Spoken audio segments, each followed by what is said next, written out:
Oftentimes I'm asked, am I even required to go to court? The short answer is a lawyer answer. It depends. So in most cases, I do my best to create a situation where the clients are in charge of whether or not they're going to go to court. However, what I can't do is take someone's constitutional right away from them to prohibit you from ever going to court. In other words, let's use an example.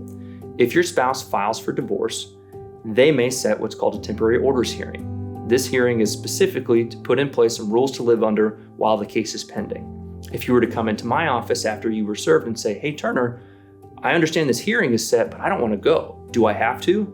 Well, in short, the answer is no, but it's much more complex than that.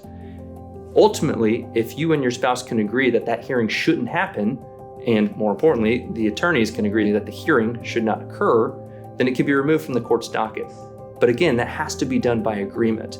If you want to have the court hear your side of the story and you and your spouse are unable to come to an agreement, it's likely that a court case is going to end up in front of a judge. But again, I digress.